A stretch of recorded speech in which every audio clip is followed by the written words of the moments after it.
میرا یہ قدم تمام اولیاء کرام کی گردن پر ہے۔ ایک مرتبہ محلہ حلبہ میں اپنے مہمان خانے میں وعظ فرماتے ہوئے حضور سیدنا غوث اعظم پر اچانک حالت کشف طاری ہوئی۔ آپ رحمت اللہ علیہ نے فرمایا، میرا یہ قدم ہر ولی اللہ کی گردن پر ہے۔ یہ ارشاد سن کر تمام اولیاء اللہ نے اپنی گردنیں جھکا دیں۔ صلحائے امت نے اس کی توضیح فرمائی ہے کہ آپ رحمت اللہ علیہ کے عہد مبارک اور بعد میں قیامت تک آپ کی عطا کے بغیر ولی اللہ ولایت کے درجے پر فائز نہیں ہو سکتا۔ سلطان الہند حضرت خواجہ معین الدین چشتی المعروف خواجہ غریب نواز اس وقت خراسان کے پہاڑوں پر مجاہدات میں مشغول تھے۔ انہوں نے بھی حضور سیدنا غوث اعظم کا ارشاد گرامی سن کر اپنی گردن جھکا دی اور یوں عرض گزار ہوئے، آپ کے قدمین شریفین میرے سر اور میرے آنکھوں پر ہیں۔ حضور سیدنا غوث اعظم فرماتے ہیں کہ میں 10 برس کی عمر میں اپنے شہر کے مکتب میں حصول علم کے لیے جایا کرتا تھا۔ اس وقت میرے ساتھ ملائکہ بھی ہوتے تھے جو میرے آگے پیچھے میری حفاظت کے لیے چلتے تھے۔ جب میں مدرسہ پہنچتا تو یہ منادی کرتے تھے، اللہ کے ولی کے لیے جگہ خالی کر دو۔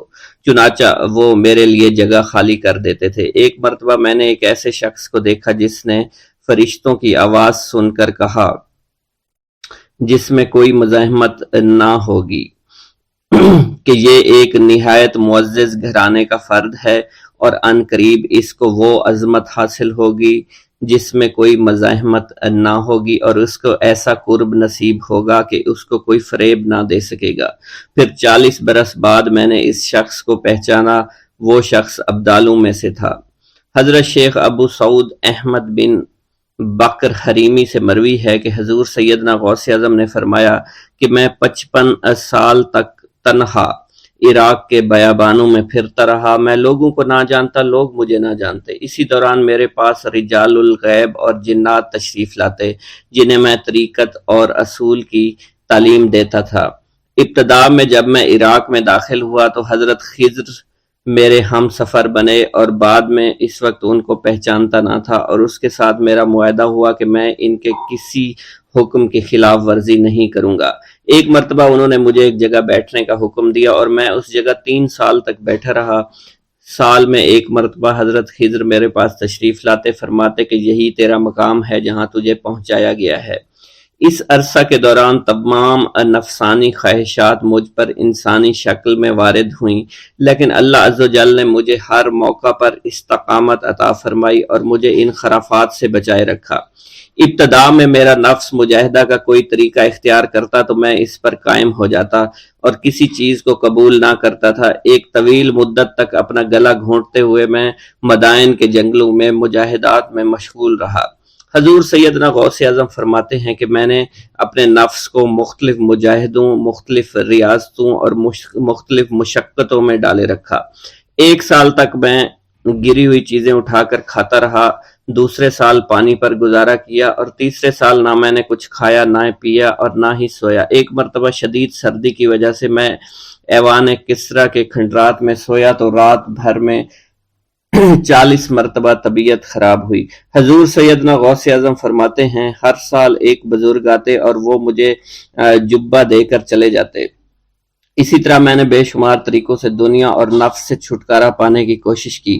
لوگ مجھے دیوانہ سمجھتے تھے۔ میں برہنہ جسم جنگلوں میں چلا جاتا اور کانٹوں پر لوٹتا شور مچاتا تھا۔ میرا تمام بدن سے خون جاری ہو جایا کرتا تھا اور لوگ مجھے اٹھا کر شفا خانے لے جایا کرتے، جہاں میری حالت مزید بگڑ جاتی۔ ایک وقت ایسا بھی آیا جب مجھ میں اور مردہ میں کوئی فرق نہ تھا۔ لوگ کفن لے کر آئے، غسال کو بلوایا کہ وہ مجھے غسل دے دیں۔ ابھی انہوں نے مجھے غسل دینے کے لیے تختہ پر ڈالا ہی تھا کہ میری حالت درست ہو گئی۔ میں اٹھ کھڑا ہوا۔ طریقت کی ان پرخطر راہوں میں نہ تو میں کبھی خوف زدہ ہوا اور نہ کبھی میرا نفس مجھ پر غلبہ پا سکا، اور نہ ہی دنیا کی آرائش مجھے حیران کر سکی۔ حضور سیدنا غوث اعظم فرماتے ہیں، شیطان نے میرے گرد بے شمار جال بچھائے۔ جب میں نے اس سے کہا کہ یہ کیا ہے تو اس نے کہا، یہ دنیاوی چیزیں ہیں اور میں ان جالوں سے تم جیسوں کو شکار کرتا ہوں۔ میں نے 1 سال تک شیطان کا مقابلہ کیا، اس کے بچھائے ہوئے تمام جالوں کو ختم کر دیا۔ اس کے بعد میرے سینے کو کھول دیا گیا اور مجھ پر بے شمار خلائق ظاہر ہوئے۔ حضور سیدنا غوث اعظم فرماتے ہیں میں نے دریافت کیا کہ یہ علائق کیسے ہیں؟ جواب ملا کہ یہ خلق کے اسباب ہیں جو تم سے ملے ہوئے ہیں۔ میں سال بھر ان کی جانب متوجہ رہا یہاں تک کہ وہ مجھ سے جدا ہو گئے۔ جب مجھ پر میرا باطن ظاہر کیا گیا تو میں نے اپنے قلب کو بہت سے علائق سے ملوث پایا۔ میں نے دریافت کیا کہ یہ علائق کیا ہیں؟ جواب ملا یہ تمہارے ارادے، تمہارے اختیارات ہیں۔ چنانچہ 1 سال تک ان کی جانب متوجہ رہا کہ وہ مجھ سے دور ہو گئے۔ میرا قلب ان تمام غلاظتوں سے نجات پا گیا۔ پھر مجھ پر میرے نفس کو ظاہر کیا گیا، میں نے اس کا مشاہدہ کیا، مجھے معلوم ہوا اس کے ساتھ کچھ امراض اور بھی ہیں اور نفس کی خواہشات زندہ ہیں، نفس کا شیطان سرکش ہے۔ چنانچہ میں نے سال بھر پھر توجہ دلائی اور میرے نفس کے تمام امراض سرے سے ہی ختم ہو گئے اور اس کے شیطان نے کلمہ پڑھ لیا اور پھر میرے تمام امور اللہ کے لیے ہو گئے اور میں اپنی ہستی سے باہر نکل آیا۔ حضور سیدنا غوث اعظم فرماتے ہیں پھر میں توکل کے دروازے پر آیا تاکہ میرا مقصد پورا ہو، لیکن جب میں نے توکل کے دروازے پر پہنچا تو بے شمار لوگ موجود تھے۔ میں اس ہجوم کو چیرتا ہوا آگے بڑھا اور شکر کے دروازے پر پہنچ گیا، یہاں پر بھی لوگوں کا جمع غفیر موجود تھا، اس سے بھی چیرتا ہوا آگے بڑھا اور مشاہدہ کے دروازے پر پہنچ گیا اور یہاں پر موجود ہجوم کو چیرتا ہوا اندر داخل ہوا، حتیٰ کہ سب سے آخر میں مجھے فقر کے دروازے پر لایا گیا۔ فقر کا دروازہ خالی تھا۔ جب اس دروازہ میں داخل ہوا تو دیکھا جن جن چیزوں کو میں نے ترک کیا تھا وہ سب یہاں موجود تھیں۔ یہاں مجھے ایک بہت بڑے روحانی خزانے کی فتوحات سے نوازا گیا اور میرے لیے تمام دنیا کے خزانے کھول دیے گئے۔ مجھے روحانی عزت، دائمی فنا اور خالص آزادی عطا فرمائی گئی۔ میری تمام چیزیں جو میری ہستی اور میری صفات سب معدوم ہو گئیں اور میری ہستی کی جگہ کسی اور نے لے لی۔ حضرت شیخ ابو سعید مخزومی نے حضور سیدنا غوث اعظم کو خرقہ خلافت سے نوازا اور فرمایا اے عبد القادر، یہ وہ خرقہ ہے جو حضور نبی کریم صلی اللہ علیہ وسلم نے حضرت سیدنا علی المرتضیٰ کو عطا فرمایا، اور حضرت سیدنا علی المرتضیٰ نے یہ خرقہ حضرت خواجہ حسن بصری کو عطا فرمایا تھا، جس سے ہوتا ہوا یہ خرقہ مجھ تک پہنچا، اور یہ تمہاری امانت تھی جو میں نے تم تک آج پہنچا دی ہے۔ حضور سیدنا غوث اعظم نے جب خرقہ مبارک کو زیب تن کیا تو آپ پر بے شمار انوار و تجلیات کی بارش ہونا شروع ہو گئی۔ حضور سیدنا غوث اعظم نے حضرت شیخ ابو سعید مخزومی کے مدرسہ میں تدریسی فرائض سر انجام دینا شروع کر دیے۔ آپ کے لیے فی الحال تدریسی مصروفیات کے علاوہ کوئی کام نہ تھا۔ آپ کی شبانہ روز کی محنت سے آپ کے نام کا شعرہ کچھ ہی دنوں میں سارے بغداد میں پھیل گیا۔ طلبہ دور دراز کے علاقوں سے علم کے حصول کے لیے آنے لگے۔ طلبہ کی تعداد جب مزید بڑھنا شروع ہو گئی تو ارد گرد کے کئی مکانات کو خرید کر مدرسہ میں داخل کر لیا گیا۔ کتب سیر میں منقول ہے کہ 528 ہجری میں آپ مدرسہ نظامیہ کی وسیع عمارت تعمیر فرما چکے تھے۔ اس مدرسہ کی تعمیر میں آپ نے بحیثیت مزدور بھی حصہ لیا تھا۔ حضرت شیخ ابو الخشاب سے مروی ہے کہ میں جوانی میں جب علم نحو پڑھ رہا تھا تو لوگوں نے مجھے حضور سیدنا غوث اعظم کے پاس جانے کا مشورہ دیا، اور اس کی وجہ سے مجھے بھی اشتیاق ہوا کہ میں آپ کا واز سنوں۔ ایک مرتبہ کچھ لوگوں کے ہمراہ آپ کی مجلس میں دوستوں کے ہمراہ حاضر ہوا۔ آپ نے میری جانب توجہ کرتے ہوئے فرمایا ہماری صحبت اختیار کر لو۔ چنانچہ میں نے آپ کے فرمان کے مطابق آپ کی صحبت کو اختیار کر لیا۔ آپ نے مجھے علم نحو کے علاوہ علوم عقلیہ اور تقلد حاصل کیے جس سے مجھے کوئی واقفیت پہلے نہیں تھی۔ 1 سال کے عرصہ میں آپ کی نظر کرم سے میں نے وہ علوم حاصل کر لیے جو گزشتہ اتنی عمر گزارنے کے باوجود بھی مجھے حاصل نہیں ہوئے تھے۔ منقول ہے حضرت شیخ بقا بن بطو، شیخ علی بن ہیتی اور شیخ کیلوی جب حضور سیدنا غوث اعظم کے مدرسہ میں آتے تو جھاڑو دیا کرتے تھے اور چھڑکاؤ کرتے تھے، لیکن آپ کی اجازت کے بغیر کبھی اندر داخل نہ ہوتے تھے۔ اجازت ملنے کے بعد آپ حضرات اندر داخل ہوتے اور اجازت ملنے پر ہی بیٹھتے تھے۔ آپ سے امان طلب کرتے اور امان مل جانے کے بعد مؤدب ہو کر بیٹھ جاتے۔ جس وقت آپ کہیں جانے کا ارادہ کرتے تو یہ حضرات سواری کے ہمراہ چلتے۔ آپ انہیں اس فعل سے منع فرمایا کرتے تھے اور کہتے تھے کہ ہمیں آپ کے ذریعے قرب الہی حاصل ہوا ہے۔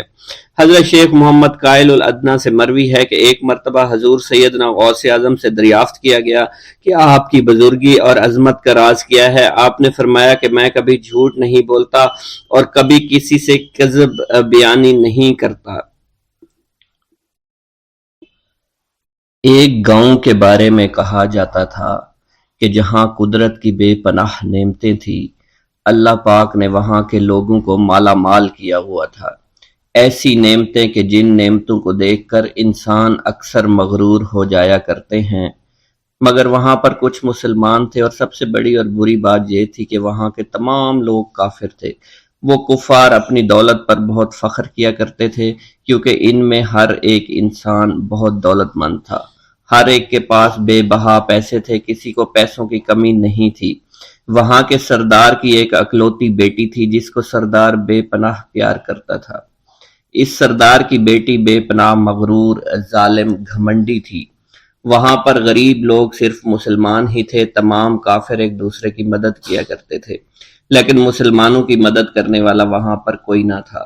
وہاں پر انہیں کوئی دیکھنے والا نہ تھا۔ سردار کی بیٹی کو کالے جادو میں خوب مہارت حاصل تھی، اور وہ جادو کی وجہ سے وہاں پر رہنے والے غریبوں پر بہت ظلم کیا کرتی تھی۔ تمام مسلمان اس سے بے حد پریشان تھے، اور وہ لوگوں کو غلام بناتی اور مزدور بناتی تھی۔ اگر ان میں کوئی اس کی بات نہ مانتا تو اس کو قیدی بنا کر اپنے اشاروں پر نچایا کرتی تھی۔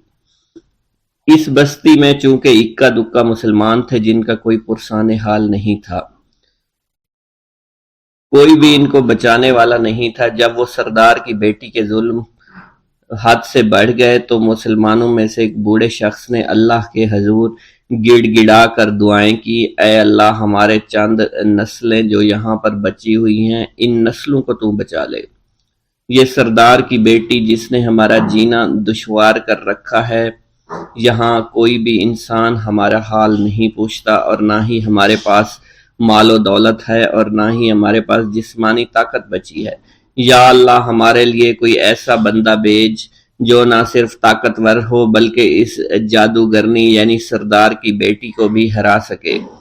اللہ رب العزت نے اس بوڑھے کی دعا کو قبول فرمایا، اور یوں اس جگہ پر ایک اللہ والے کو بھیج دیا، اور وہ اللہ والے ایسے ہی بستی میں داخل نہیں ہوئے، بلکہ ایک دن کچھ عجیب واقعہ ہوا۔ ان کافروں کا سردار جنگل میں سیر سپاٹے کرتے ہوئے نکلا تھا، بڑی شان سے چلتا ہوا وہ سفر کر رہا تھا۔ اچانک ایک زہریلا سانپ اس کے سامنے آیا۔ اس زہریلے سانپ نے بادشاہ کو ڈس لیا، اور وہ بے ہوش ہو کر زمین پر گر پڑا اور تڑپنے لگا۔ اس کے جو ساتھی تھے انہوں نے جب اپنے سردار کو یوں تڑپتا ہوا دیکھا اور سردار کی غیر حالت دیکھی تو کہ جسے ایک زہریلے سانپ نے کاٹ لیا ہے، تو وہ فوراً اسے اٹھا کر گھر لے آئے تاکہ اسے بچانے کے لیے کچھ کیا جا سکے۔ اس لڑکی نے اپنے باپ کی جب یہ حالت دیکھی تو اپنے آس پاس کے بڑے بڑے حکیموں کو بلایا، لیکن عجیب بات یہ تھی کہ لاکھ کوشش کے باوجود زہر نکالنے میں سارے ناکام ہو رہے تھے، اور زہر تیزی کے ساتھ اس کے جسم میں پھیلتا چلا جا رہا تھا۔ لیکن اسی وقت وہاں ایک درویش کی آمد ہوئی، ایک اللہ والے آئے، ان اللہ پاک نے اس مقصد کے تحت وہاں بھیجا تھا۔ اس اللہ کے ولی نے سردار کے گھر پر پہنچ کر دروازے کو کھٹکھٹایا۔ نوکروں نے پوچھا کون ہو، کس سے ملنا ہے؟ اس نے کہا میں نے سنا ہے کہ یہاں کے سردار کو سانپ نے ڈس لیا ہے۔ نوکر کہنے لگے کہ تمہیں کیسے پتا چلا کہ یہاں کے سردار کو سانپ نے ڈس لیا ہے؟ تم تو ہمیں اجنبی لگتے ہو، ہم نے تمہیں آج تک یہاں نہیں دیکھا ہے۔ اس نے کہا میں مسافر ہوں اور مجھے خبر ملی ہے کہ یہاں کے سردار کو ایک زہریلے سانپ نے ڈس لیا ہے اور کوئی بھی اس کا علاج نہیں کر پا رہا۔ نوکروں نے کہا تم کون ہو؟ اللہ والے نے کہا میں حکیم ہوں اور میں ان کے علاج کی غرض سے یہاں آیا ہوں۔ وہ نوکر اللہ والے کی حالت دیکھ کر ہنسنے لگے، کیونکہ آپ نے پھٹے پرانے کپڑے پہن رکھے تھے اور دیکھنے سے بہت غریب معلوم ہوتے تھے۔ وہ نوکر کہنے لگے کہ اتنے بڑے سردار کا علاج کرو گے؟ ارے یہاں تو اس کے پاس بڑے بڑے حکیم بلائے گئے ہیں، ہمارے سردار کے پاس پیسوں کی کوئی کمی نہیں ہے، اور وہ تم جیسے غریب سے بھلا کیوں علاج کروائیں گے؟ درویش نے کہا اگر تم چاہتے ہو تمہارے سردار کی جان بچ جائے پھر مجھے اندر جانے دو۔ غلام کہنے لگا ٹھیک ہے ہم اندر جا کر اجازت لے کر آتے ہیں۔ نوکر اندر گئے، سردار کی بیٹی سے کہا ایک غریب آیا ہے، کپڑوں سے فقیر معلوم ہوتا ہے لیکن کہتا ہے میں سردار کا علاج کر سکتا ہوں اور میں سردار کا علاج کروں گا۔ جو زہر تیزی کے ساتھ جسم میں پھیل رہا ہے میں اس کو باہر نکال پھینک کروں گا۔ اس کی بیٹی کہنے لگی ٹھیک ہے بلا لو۔ جب وہ اللہ والے اس کے گھر کے اندر گئے تو دیکھا سردار تڑپ رہا تھا، ٹانگ کو بار بار بستر پر پٹخ رہا تھا۔ اللہ والے نے اس کے پیر کی طرف دیکھا جہاں سانپ نے اس کو کاٹا تھا، اسی جگہ اللہ والے نے تھوک دیا، فوراً وہاں سے بھاگ گئے۔ اس کے سارے سپاہی اس کی بیٹی دیکھ کر حیران رہ گئے کہ یہ بھلا کون سا دیوانہ ہے، کمرے میں آیا، علاج کی بجائے اسی جگہ پر تھوک دیا جہاں صرف کاٹا تھا اور بھاگ بھی گیا، اس کو کوئی گرفتار نہیں کر سکا۔ سردار کی بیٹی غصے میں تل ملا اٹھی کہ اس نے جو گستاخی کی ہے اس کی کوئی بات نہیں،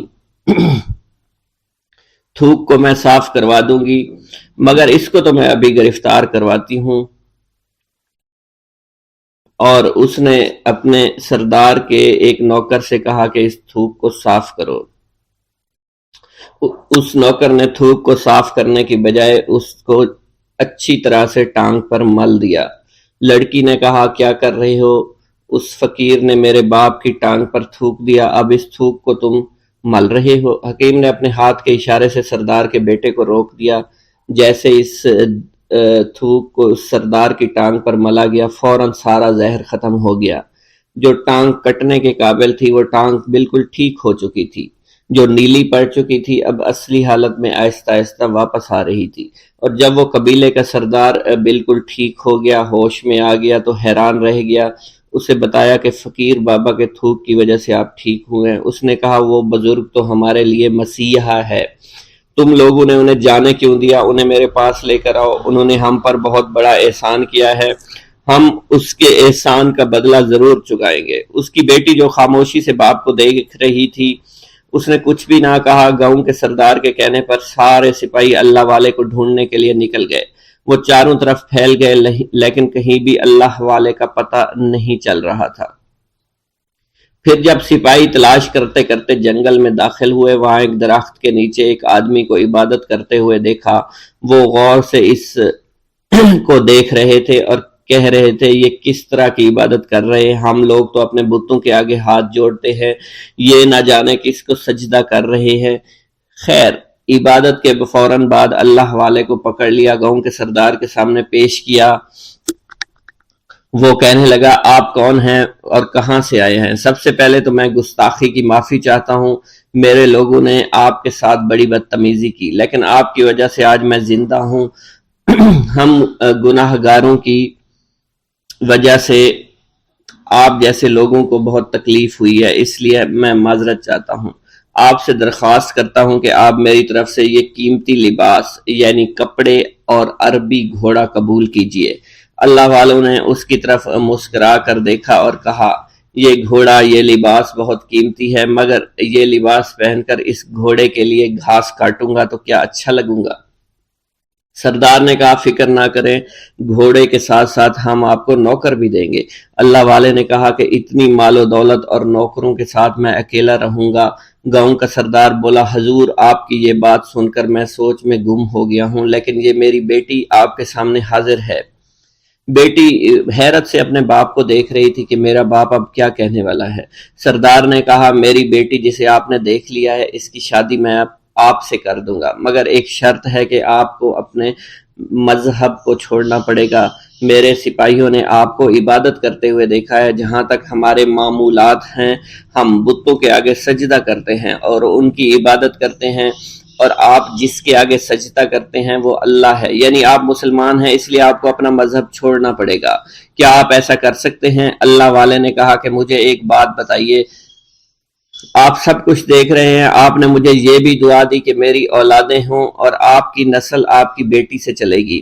مجھے ایک بات بتائیں، اگر ان بچوں میں سے کسی بچے کو خدا نخواستہ کچھ ہو گیا تو کس کو رونا پڑے گا؟ سردار نے جواب دیا اگر خدا نہ خواستہ کچھ ایسا ہوا تو رونا مجھ کو ہی پڑے گا۔ اللہ والا نے مسکرا کر کہا اگر یہ سارا مال لے کر مجھے رونا ہی پڑا تو آپ اپنا گھوڑا، اپنی دولت، اپنی بیٹی، ہر چیز اپنے پاس رکھ لو۔ میں خوش ہوں، میں مسلمان ہوں، میں ٹھیک ہوں۔ اگر یہ تمام چیزیں لے کر مجھے اپنا محلہ چھوڑنا پڑے تو میں اپنی جان دے کر بھی اپنے مذہب کو نہیں چھوڑوں گا۔ جس طرح آپ نے مجھے نوازا ہے، میں اسی رب کے دین کو چھوڑ کر چلا جاؤں گا۔ صرف چند پیسوں کی خاطر میں ہر دن پیسہ نہیں کر سکتا، اور اپنی درویشی میں بہت خوش ہوں۔ اللہ نے مجھے جس مقصد کے لیے بھیجا تھا وہ میرا مقصد پورا ہو جائے گا۔ گاؤں کے سردار نے پوچھا، یہ کہہ کر وہ اللہ والے جانے لگے تو سردار نے درویش کو رک جانے کا کہا اور کہنے لگے میں نے مال دے کر تمہیں آزمایا اور تمہیں پرکھا، لیکن تم اپنے مذہب کو چھوڑنے پر راضی نہیں ہو۔ اگر تم یہی سب کرنے آئے تھے تو تمہیں اس بات کا ڈر نہیں؟ کیا تم نہیں جانتے ہم کتنے طاقتور ہیں، اور میری بیٹی اپنے عمل میں اتنی ماہر ہے کہ تمہیں یہاں کھڑے کھڑے ابھی جنگلی جانور بنا سکتی ہے۔ اللہ والے نے کہا کہ اس نے جنگلی جانور کمزور لوگوں کو بنایا ہوگا، یہ مجھے جانور بنا کر تو دکھائے۔ اس سے پہلے کہ گاؤں کا سردار اپنی بیٹی سے کچھ کہتا کہ اس پر وار کرو، اللہ والے نے جادوگرنی پر ایسی پھونک ماری کہ وہ اسی وقت ایک بہت بڑی چھپکلی بن گئی۔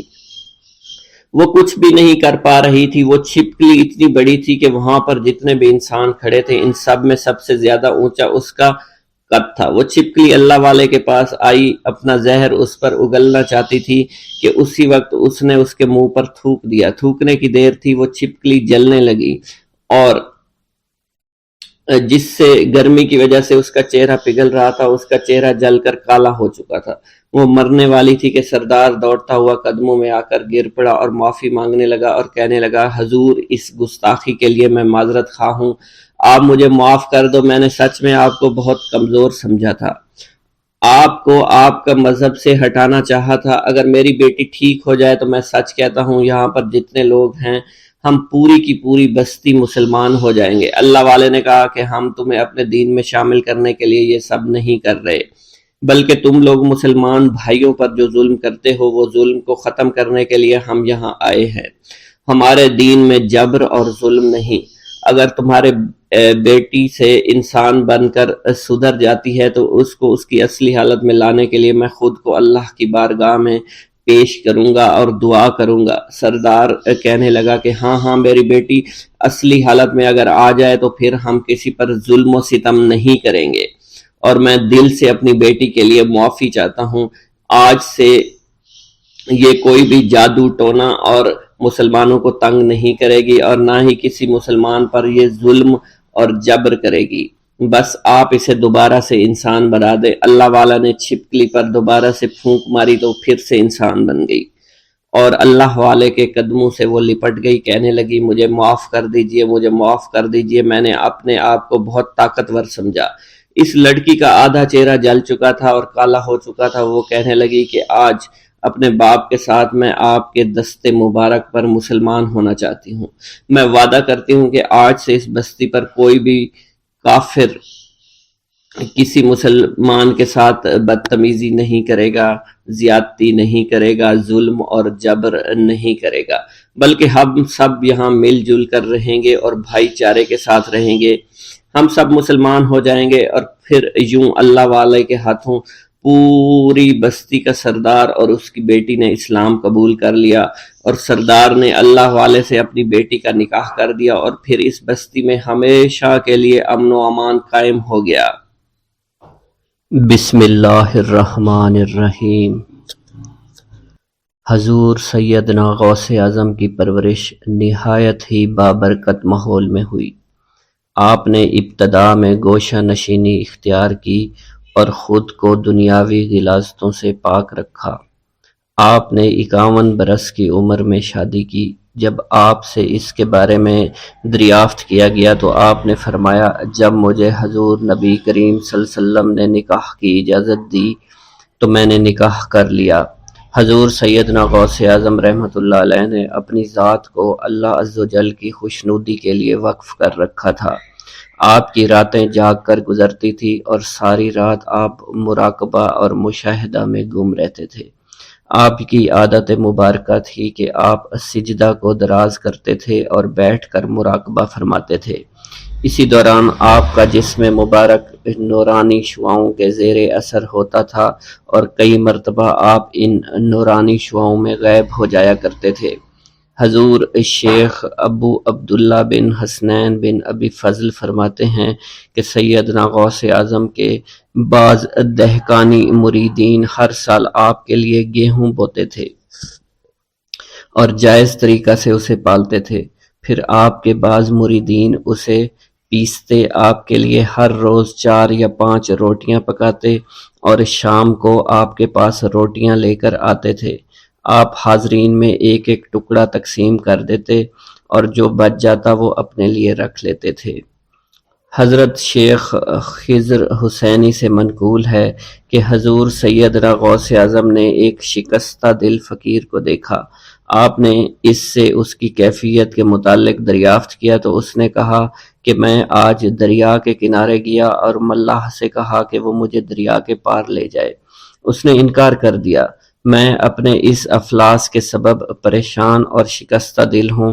ابھی اس فقیر کا کلام جاری تھا کہ ایک شخص آپ کی خدمت میں حاضر ہوا اور 30 دینار آپ کی خدمت میں پیش کر دیے۔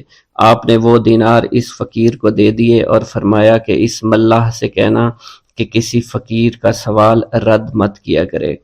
حضرت شیخ معمر کا بیان ہے کہ میں نے حضور سیدنا غوث اعظم سے زیادہ کسی کو درگزر فرمانے والا نہیں دیکھا۔ آپ کی عطا کا یہ عالم تھا کہ ایک محفل میں 400 لوگوں کو ولایت کے مقام اعلیٰ تک پہنچا دیا کرتے تھے۔ بھوکوں کو کھانا کھلانا اور بیواؤں کی حاجت روائی کرنا آپ کا معمول تھا۔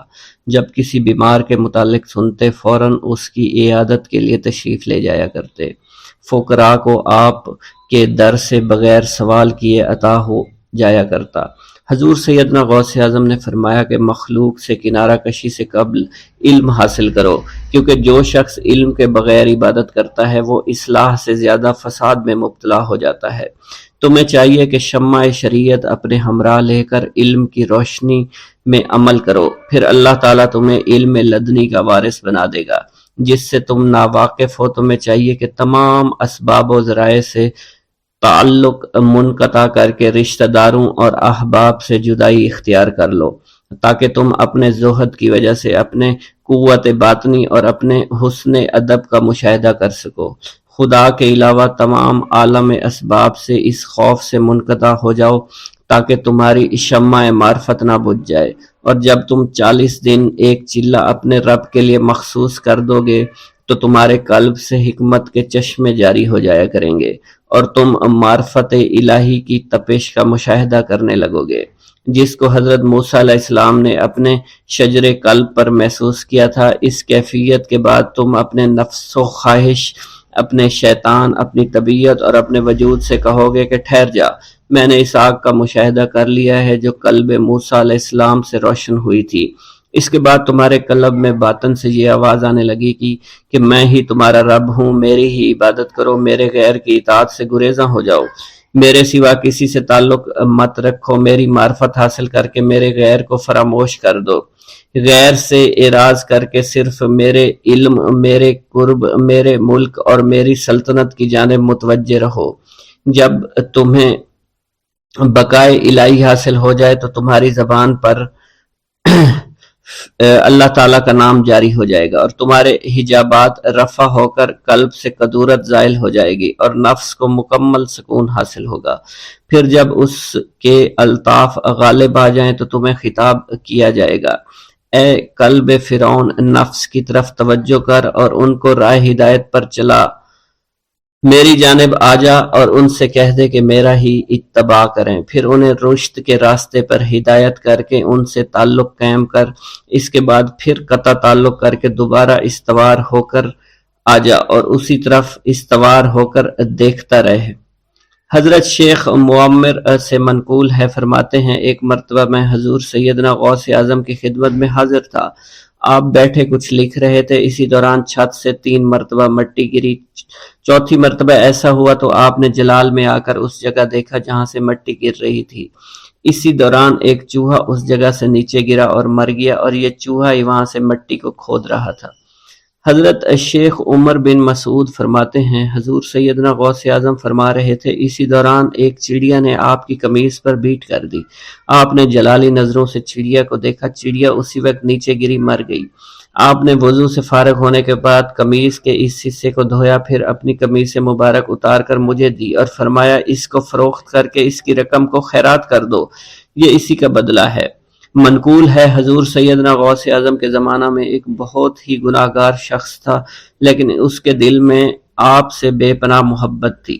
جب اس کے مرنے کے بعد اس کو دفن کیا گیا تو قبر میں منکر نکیر نے سوالات کیے، تو اس نے ہر سوال کے جواب میں شیخ عبد القادر کہا۔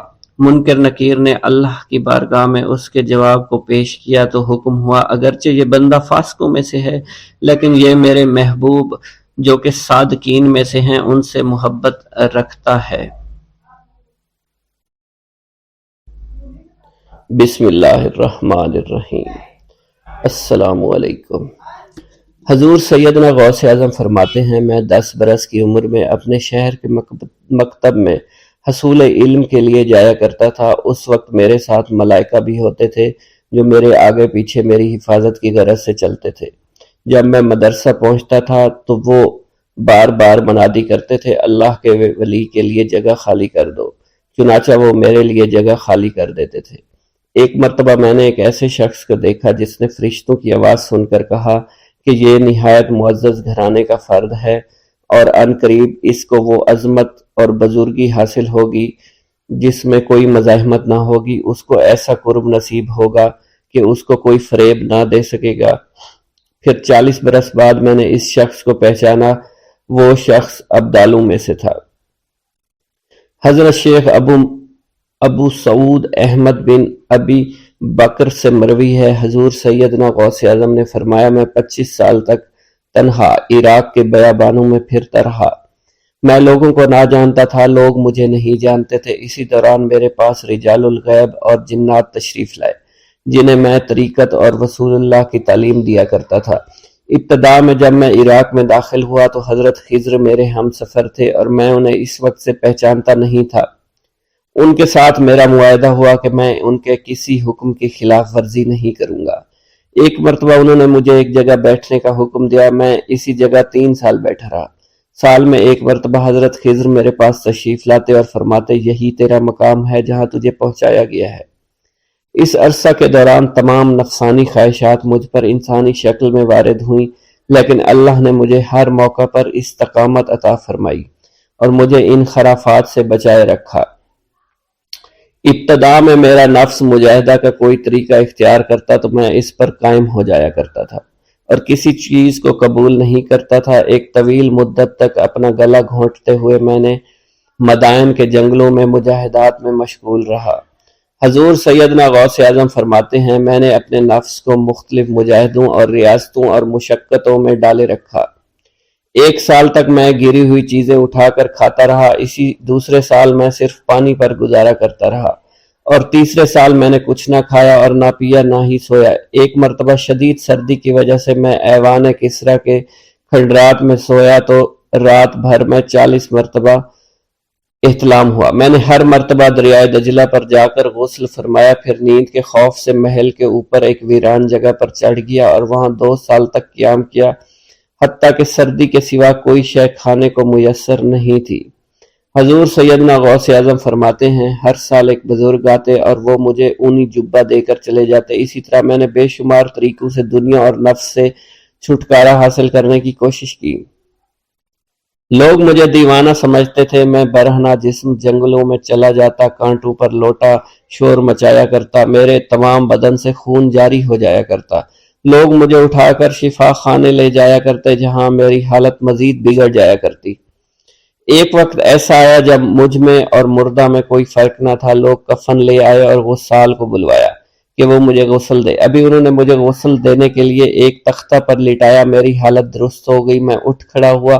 طریقت کی ان پرخطر راہوں میں نہ تو میں کبھی خوفزدہ ہوا، نہ کبھی میرا نفس مجھ پر غالب پا سکا، اور نہ ہی دنیا کی آسائش مجھے حیران کر سکی۔ حضور سید غوث اعظم فرماتے ہیں، شیطان نے میرے گرد بے شمار جال بچھائے۔ جب میں نے ان سے کہا یہ کیا ہے، اس نے کہا یہ دنیاوی آلائشیں ہیں، اور میں ان جالوں میں سے تم لوگوں کا شکار کیا کرتا ہوں۔ میں نے 1 سال تک شیطان کا مقابلہ کیا، اس کے بچھائے ہوئے تمام جالوں کو ختم کیا۔ اس کے بعد میرے سینے کو کھول دیا گیا اور مجھ پر بے شمار خلائق ظاہر ہوئے۔ حضور سیدنا غوث اعظم فرماتے ہیں، میں نے دریافت کیا کہ یہ اللہ ایک کیسے ہے؟ جواب ملا، یہ خلق کے اسباب ہیں جو تم سے ملے ہوئے ہیں۔ میں سال بھر ان کی جانب متوجہ رہا، یہاں تک کہ وہ مجھ سے جدا ہو گئے۔ جب مجھ پر باطن ظاہر ہوا تو میں اپنے قلب کو بہت سے علائق سے ملوث پایا۔ میں نے دریافت کیا یہ علائق کیا ہیں؟ جواب ملا، یہ تمہارے ارادے، تمہارے اختیارات ہیں۔ چنانچہ 1 سال تک ان کی جانب متوجہ رہا، یہاں تک کہ وہ سب علائق مجھ سے دور ہو گئے اور میرا قلب ان غلاظتوں سے نجات پا گیا۔ حضور سیدنا غوث اعظم فرماتے ہیں، پھر میں نے توکل کے دروازے پر آیا، میرا مقصد پورا ہو، لیکن جب میں توکل کے دروازے پر پہنچا بے شمار لوگ وہاں موجود تھے۔ میں ہجوم کو چیرتا بڑھا اور شکر کے دروازے پر پہنچ گیا، یہاں بھی لوگوں کا جمع غفیر موجود تھا، اسے بھی چیرتا آگے بڑھا اور مشاہدہ کے دروازے پر پہنچ گیا، یہاں پر موجود ہجوم کو بھی چیرتا ہوا اندر داخل ہوا، حتیٰ کہ سب سے آخر میں مجھے فقر کے دروازے پر لا دیا گیا۔ فقر کا دروازہ خالی تھا۔ جب میں اس دروازے میں داخل ہوا تو دیکھا جن جن چیزوں کو میں نے ترک کیا تھا وہ سب یہاں موجود تھی۔ یہاں مجھے ایک بہت بڑے روحانی خزانے کی فتوحات سے نوازا گیا، میرے لیے تمام دنیا کے خزانے کھول دیے گئے، مجھے روحانی عزت، دائمی غنا اور خالص آزادی عطا فرمائی گئی۔ میری تمام چیزیں جو میری ہستی اور میری صفات سب معدوم ہو گئی تھی، وہ میری ہستی کی جگہ کسی اور نے لے لی تھی۔ حضرت شیخ ابو سعید مخزومی نے حضور سیدنا غوث اعظم کو خرقہ خلافت سے نوازا اور فرمایا، اے عبد القادر، یہ وہ خرقہ ہے جو حضور نبی کریم صلی اللہ علیہ وسلم نے سیدنا علی المرتضیٰ کو عطا فرمایا۔ سیدنا علی المرتضیٰ نے یہ خرقہ خواجہ حسن بصری کو عطا فرمایا، جس سے ہوتا ہوا یہ مجھ تک پہنچا، اور یہ تمہاری امانت تھی جو میں نے تم تک پہنچا دی۔ حضور سیدنا غوث اعظم نے جب خرقہ مبارک کو زیب تن کیا تو آپ پر بے شمار انوار و تجلیات کی بارش ہونا شروع ہو گئی۔ بسم اللہ الرحمن الرحیم۔ ناظرین گرامی، روایت میں آتا ہے کہ قطب الاقطاب حضرت شیخ عبد القادر جیلانی الحسنی والحسینی الجیلانی، حضرت غوث اعظم شیخ عبد القادر جیلانی رحمۃ اللہ علیہ جب نماز ادا کرتے تو بہت زار و قطار رویا کرتے، یعنی گریہ زاری کیا کرتے تھے۔ روتے روتے آپ کی ہچکی بن جایا کرتی تھی۔ جب آپ رحمۃ اللہ علیہ مسجد میں اپنے مریدین اور شاگردوں کے ساتھ باجماعت نماز پڑھتے، اللہ پاک کی محبت اور عشق میں اتنے ڈوب کر عبادت کرتے کہ ان کے شاگرد آپ کی رقت آمیزی کو دیکھ کر، یعنی رونے کے انداز کو دیکھتے اور کہتے، اگر اصل نماز دیکھنی ہے تو غوث پاک کی نماز کو دیکھا جائے۔ تو ایک بار کا ذکر ہے کہ آپ رحمۃ اللہ علیہ عراق کی مسجد میں سے باجماعت نماز پڑھ کر باہر نکلے، آپ کے مریدین بھی آپ کے ساتھ تھے۔ آپ نے دیکھا کہ اسی محلے میں کچھ بچے اخروٹ کے ساتھ کھیل رہے ہیں۔ آپ بچوں سے بہت پیار کیا کرتے تھے، گویا کہ خود بچپن میں کبھی بچوں کی طرح کھیل کود نہیں کر سکے، لیکن بچوں کو دیکھ کر آپ مسکراتے تھے۔ آپ آگے بڑھنے لگے اور مریدین کی بڑی جماعت بھی آپ کے ساتھ تھی۔ ابھی آپ زیادہ دور نہیں گئے تھے کہ ان بچوں نے ایک دوسرے کے کان میں کچھ بولنا شروع کر دیا اور اشارے میں باتیں کرنے لگے کہ کیا خیال ہے کہ جو بابا جی سب سے نمایاں ہیں، نورانی چمکتے ہوئے چہرے والے ہیں، سب سے آگے چل رہے ہیں، ان کو بولا جائے جو فرمائش ہمیں کرنی ہے ان سے کر دیں، کیا یہ ہمیں ڈانٹیں گے تو نہیں؟ تو کچھ سمجھدار بچے ہم زبان ہوئے اور کہا، نہیں نہیں، یہ جو بابا ہے نا بہت اچھے ہیں، ان سے جو کچھ کہو گے انہوں نے وہ ہماری بات پوری کرنی ہے، ہم ان سے ایک میٹھی اور لذیذ چیز آج منگواتے ہیں۔ تو ان میں سے ایک بچہ جو سب سے بڑا تھا پاس آیا اور کہا، بابا میری بات سنیں۔ آپ نے بہت پیار اور شفقت سے اس کے سر پر ہاتھ رکھا اور کہا، بیٹا کہو۔ اس نے کہا کہ میرا دل کر رہا ہے کہ میں آپ سے کچھ مانگوں۔ آپ نے فرمایا کہ کہو بیٹا کیا چاہتے ہو؟ وہ کہنے لگا کہ مجھے آپ اس فلاں جلیبی والے سے جلیبی لا کر دے سکتے ہیں، میرا کھانے کا بہت دل کر رہا ہے۔ میں چلا جاتا، لیکن بابا میری باری آنے والی ہے، جب تک میں جلیبی لے کر وہاں آؤں گا میری باری چلی جائے گی۔ آپ رحمت اللہ علیہ کے وہاں کے مشہور بزرگ بڑے سردار لوگ ہیں، آپ کے خادمین آپ کے نوکر بننے کے لیے جان کی بازی لگانے کو تیار رہتے ہیں۔ ادھر وہ بچے آپ کے رتبے کو بھی دیکھ رہے تھے اور یہ بھی دیکھ رہے تھے کہ آپ کون سی شخصیت ہے، لیکن پھر بھی اتنے سارے لوگوں کو چھوڑ کر آپ سے وہ بچہ کہتا ہے کہ بابا مجھے جلیبی لا کر دے دیں۔ بابا جی نے کہا کہ ٹھیک ہے میں لا کر دے دیتا ہوں۔ آپ کا ایک مرید آپ کے پاس آیا اور کہا حضرت آپ کیوں اس بات پر توجہ دے رہے ہیں، آپ اس بچے کی فرمائش پر جلیبی لا رہے ہیں؟ حضرت آپ پر میری جان قربان ہو، میں اس بچے کو جلیبی لا کر دے دیتا ہوں۔ آپ رحمت اللہ علیہ نے اسے اپنے ہاتھ کے اشارے سے منع فرمایا اور کہا اس نے مجھ سے کہا ہے نا تو میں ہی اس کی خواہش کو پورا کروں گا۔ پھر آپ رحمت اللہ علیہ اس جلیبی والے کے پاس تشریف لے گئے اور جلیبی والا کچھ دیر پہلے اداس بیٹھا ہوا تھا، آپ رحمت اللہ علیہ اس کی دکان میں تشریف لے گئے تو وہ خوشی خوشی سے جھومنے لگا۔ آپ رحمت اللہ علیہ نے اس جلیبی والے سے جلیبی لی، اس نے خوشی خوشی آپ رحمت اللہ علیہ کے ہاتھوں میں جلیبی تھما دی۔